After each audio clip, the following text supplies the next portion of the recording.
Hi കൂട്ടുകാരെ. അപ്പം ഞാൻ ഇന്ന് വന്നിട്ടുണ്ട് കേട്ടോ. ഇന്ന് ഒരു കുഞ്ഞു വെടിയായിട്ടാണ് വന്നിട്ടുള്ളത്. അപ്പോൾ ഇന്ന് ഞാൻ ഹോസ്പിറ്റലിൽ പോകണമായിരുന്നു കേട്ടോ. എനിക്ക് കുറച്ച് ദിവസമായിട്ട് സുഖമില്ലായിരുന്നു.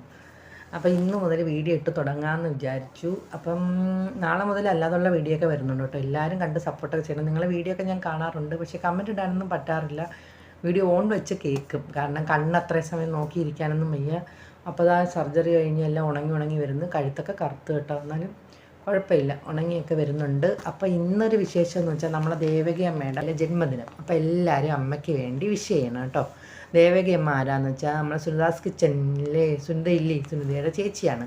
എന്നെ എപ്പോഴും വാട്സപ്പിൽ വന്ന് മെസ്സേജ് അയക്കും, നമുക്ക് സുഖമാണോ, അങ്ങനെ നമ്മൾ ഭയങ്കര സ്നേഹമാണ് അമ്മയ്ക്ക് കേട്ടോ. അമ്മ എപ്പോഴും മെസ്സേജ് ഇടും, സുഖമാണോ നമുക്ക്. ഒരു ദിവസം ചിലപ്പോൾ ഇല്ല വയ്യാത്തപ്പോൾ ഞാനങ്ങ് മെസ്സേജ് ഇടാതെ എന്ന് വെച്ചാൽ വയ്യാത്തതുകൊണ്ട് പിന്നെ എപ്പോഴും അമ്മയുടെ വയ്യാതെന്ന് പറയണ്ടല്ലോ എന്ന് വെച്ചിട്ട്. അപ്പോൾ അമ്മ ചോദിക്കും, അയ്യോ മെസ്സേജ് കാണാത്തതുകൊണ്ട് ഒരു വിഷമമായിരുന്നു. പിന്നെ വീഡിയോ എന്നും നോക്കും. അപ്പോൾ ഞാൻ ഇപ്പോൾ 10-12 ദിവസമായി വീഡിയോ ഇട്ടിട്ട്. ഇനി ഈ വീഡിയോ ഇടാതിരുന്നാൽ എൻ്റെ വാച്ച് അവർ കുറയുന്നു. അപ്പോൾ എല്ലാവരുടെയും കൂട്ടുകാരുടെയും സപ്പോർട്ട് വേണം. ഇനി ഞാൻ വീഡിയോ ഒക്കെ ഇട്ട് മുന്നോട്ട് തന്നെ പോകും. നമുക്ക് ഒന്നല്ല രണ്ടല്ല എത്ര ഓപ്പറേഷൻ ആയാലും നമുക്ക് നിസ്സാരമാണെന്നല്ല, എങ്കിലും ഞാൻ അതിനെല്ലാം തരണം ചെയ്യും. പിന്നെ ഇന്ന് പോയത് യൂറിൻ ഇൻഫെക്ഷനായി കേട്ടോ. അപ്പം കുറച്ച് പ്രശ്നങ്ങളൊക്കെ ആയി, എന്നാലും കുഴപ്പമൊന്നുമില്ല. വേദനയൊക്കെ കുറഞ്ഞ് വരുന്നു. ഒട്ടും വയ്യാന്ന് ഭയങ്കര വേദനയൊക്കെ ആയിരുന്നു.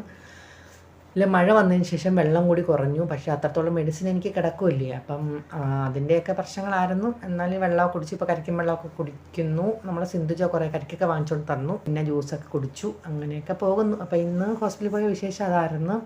അപ്പോൾ ഇത് ഞാൻ മുന്നേ പറഞ്ഞില്ലേ, ഇതുകൊണ്ട് കാണിച്ച് റിസൾട്ട് എന്താണെന്ന് വെച്ചാൽ നെഗറ്റീവായിരുന്നു. ഇതിൻ്റെ മുഴ കുഴപ്പമൊന്നുമില്ലാത്ത മുഴയായിരുന്നു. പക്ഷേ ഡോക്ടർ വിചാരിച്ച് ആ മുഴ കംപ്ലൈൻ്റ് ആണെന്ന് തന്നെ വിചാരിച്ച 2 ആഴ്ച പെട്ടെന്ന് എടുത്തത് കേട്ടോ. പക്ഷെ അല്ല, കുഴപ്പമൊന്നുമില്ലായിരുന്നു മുഴയ്ക്ക്. അങ്ങനെ അതുകൊണ്ട് ഇതിൽ നിന്ന് രക്ഷപ്പെട്ടു. ഇനി അടുത്തത് യൂട്രസ് കിടപ്പുണ്ട്. അതിപ്പം ബ്ലീഡിംഗ് ഒന്നുമില്ല, മരുന്ന് ഞാൻ കഴിക്കുന്നുണ്ട്. അങ്ങനെ അതും അങ്ങനെ പോകുന്നു. പിന്നെ നിങ്ങളെല്ലാം സപ്പോർട്ട് വേണം. ഞാൻ വീണ്ടും മുന്നോട്ട് വരികയാണ്. പിന്നുള്ളതെന്ന് വെച്ചാൽ പിന്നെ വേറെ വിശേഷമൊന്നുമില്ല കേട്ടോ. പിന്നെ ഇനി എനിക്കെന്ന് വെച്ചാൽ ഒരു സങ്കടം എന്ന് വെച്ചാൽ നമുക്കൊരു ആപത്ത് വരുമ്പം അമ്മയില്ലാത്തതുകൊണ്ട് ഭയങ്കരമായിട്ട് ഫീൽ ചെയ്യും കേട്ടോ. എന്താണെന്ന് വെച്ചാൽ ചേട്ടൻ്റെ മോൾ ഇത്രയും കഷ്ടപ്പെടുന്ന കാണുമ്പോൾ നമ്മളിങ്ങനെ വയ്യാതെ, നമ്മൾ അമ്മ ഉണ്ടെങ്കിൽ നമ്മളെ വീട്ടിൽ 2 ദിവസം വന്ന് നിന്ന് നമുക്കൊരു സഹായം, അല്ലെങ്കിൽ നമുക്ക് അങ്ങോട്ട് പോയി നിന്ന് അല്ലേ. ചേച്ചിമാരൊക്കെ വിളിക്കാറുണ്ട്, പക്ഷെ ഞാൻ അത് വേറെ അല്ലേ. നമ്മൾ അമ്മയുടെ കണക്ക് എന്തായാലും ഈ ലോകത്ത് ആരും പറ്റില്ല. അതിനൊരു കഥയുണ്ട് പറയാം. ഞാൻ ഹോസ്പിറ്റലിൽ പോയപ്പോഴത്തേക്ക് എൻ്റെ അടുത്ത് കേട്ടോ ഒരു പ്രായമുള്ളൊരു കൊച്ചാണ്, 10-40 വയസ്സ് വരെ ഒന്നും എൻ്റെ പ്രായം ഉണ്ടെന്ന് തോന്നുന്നു. അപ്പോഴത്തേക്ക് ഒരമ്മ മോളെ ചോദിച്ചു, കുറേ പനിയായിട്ട് അമ്മയുടെ മടി കിടക്കുന്നു, വെള്ളം കുടിക്കുന്നില്ല.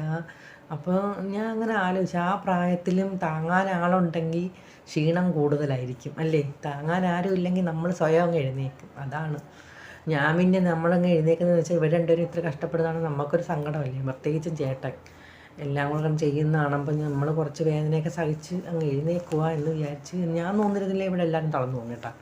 അപ്പോൾ പിന്നെ ഞാനങ്ങ് വിചാരിക്കും കുറേയൊക്കെ വേദന നിന്ന് ഇങ്ങനെ അങ്ങ് പിടിച്ച് പോകണം. എന്നാൽ ഇപ്പോൾ ഇത്തിരി വേദന കുറവുണ്ട്. പക്ഷേ ഈ യൂറിൻ ഇൻഫെക്ഷൻ വന്നപ്പോഴാണ് ഒന്നും കൂടെ വീണു പോയത്. അപ്പോൾ എന്തൊക്കെയുണ്ട് വിശേഷങ്ങൾ, എൻ്റെ വിശേഷം അറിയാൻ കാത്തിരിക്കുന്ന കൂട്ടുകാർക്കായിട്ടാണ് ഇന്നത്തെ വീഡിയോ. അപ്പോൾ നാളെ മുതൽ നമ്മുടെ ഡെയിലി വ്ളോഗ് ഒക്കെ കാണും. എല്ലാവരും കണ്ട് പഴയ പോലെ സപ്പോർട്ട് ഉണ്ടാവണം കേട്ടോ. അപ്പം വാച്ചവറൊക്കെ കുറഞ്ഞു വരുന്നു. നമ്മൾ വീഡിയോ ഇടാതിരുന്നാൽ എല്ലാം കുറയുമല്ലോ. അങ്ങനെ ഞാൻ ഇത് താഴാൻ സമ്മതിക്കില്ല. കാരണം എൻ്റെ ഏറ്റവും വലിയ സ്വപ്നമാണ് യൂട്യൂബ്. അതിൽ നിന്ന് എനിക്ക് ഒരുപാട് ഫ്രണ്ട്സിനെ കിട്ടി കേട്ടോ. ഒരുപാട് യൂട്യൂബിൽ നിന്നും അല്ലാതെയുള്ള ഫ്രണ്ട്സിനെയും കിട്ടി. പവിഴം എന്നും പറഞ്ഞ് നമ്മൾ ഒരു ഫ്രണ്ട്സിനെ കിട്ടിയിട്ട് ദുബായിൽ ആണ് പുറത്താ ഏത് സ്ഥലം ദുബായ് ആണെന്ന് തോന്നുന്നു, വിട്ടുപോയി കേട്ടോ.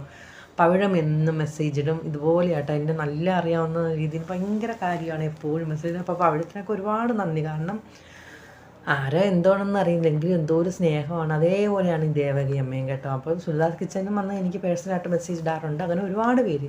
പിന്നെ എനിക്ക് കിട്ടിയെന്ന് വെച്ചാൽ ഐസിയുയിൽ വെച്ച്, അതായത് ഈ സർജറി കഴിഞ്ഞ് കിടന്നപ്പം ഫെബിന ഒരു നല്ലൊരു ഫ്രണ്ടിനെ കിട്ടി. അവളും വന്ന് മെസ്സേജ് ഇടുക. അതാണ് ഞാൻ ആലോചിക്കുന്നത്. പിന്നെന്ന് വെച്ചാൽ കുറേ കൂട്ടുകാർ പോയി കേട്ടോ. പണ്ടുള്ള അവരെന്താണെന്ന് എനിക്കറിയത്തില്ല. എനിക്ക് സർജറി ആണെന്നൊക്കെ വിളിക്കാതെയും പറയാതെയും ഒത്തിരി പേര്. ഞാൻ പിന്നെ ആ സൈഡ് ഒഴിവാക്കി. കാരണം നമുക്ക് ആപത്ത് വന്നപ്പോൾ ഇല്ലാത്തവരെ പിന്നെ മുന്നോട്ട് കൊണ്ടിട്ട് കാര്യമില്ലല്ലോ. പക്ഷെ അല്ലാതെ പുതിയ ഒരുപാട് പേര് ഇങ്ങോട്ട് വന്ന് മെസ്സേജ് ചെയ്യുമ്പോൾ ഭയങ്കര സന്തോഷം. അപ്പോൾ അങ്ങനെ വേണം. നമുക്ക് ആപത്തിലും കൂട്ടുക്കുന്ന കൂട്ടുകാരായാലേ അതല്ലേ എനിക്ക് സന്തോഷം. അല്ലാതെ ഉയർച്ച താഴ്ത്തി കാണിക്കുമ്പോഴും എന്തോ മുകളിലോട്ട് വരുമ്പോഴും അങ്ങനെ വേർതിരിവില്ലാതെ പോകുന്ന ഫ്രണ്ട്സാണ്. സിന്ധുജ അങ്ങനെ കുറേ ഉണ്ട്. അപ്പം ഞാൻ ഒരു ദിവസം എല്ലാ കൂട്ടുകാരികളെയും വിളിച്ചൊരു ഒരു മീറ്റപ്പ് വെക്കാമെന്ന് വിചാരിക്കുന്നുണ്ട്. എൻ്റെ മനസ്സിലൊരു കണക്കൂട്ടലുണ്ട്. അപ്പോൾ നിങ്ങൾക്ക് എല്ലാവരും പരിചയപ്പെടും. നിങ്ങളെല്ലാവരും ഞാൻ വിളിക്കും കേട്ടോ. ഞാൻ എല്ലാവരെയും വിളിച്ച് അങ്ങനെ എനിക്കെന്ന് വെച്ചാൽ ഒരുപാട് എന്താ പറയുന്നത്, ഒത്തിരി കൂട്ടുകാരികൾ എന്തെല്ലാം കാര്യങ്ങളാണ് അവരെനിക്ക് എപ്പോഴൊക്കെയാണ് എന്തൊക്കെയാണ് എന്നൊക്കെ എല്ലാവരും അറിയണ്ടേ. അപ്പോൾ അതിന് വേണ്ടിയിട്ട് അതെൻ്റെ മനസ്സിൽ ഇങ്ങനെ ഉണ്ട്. അത് സമയവും സാഹചര്യമൊക്കെ ഒത്തൊരുമ്പോൾ ഞാനും നടത്തും.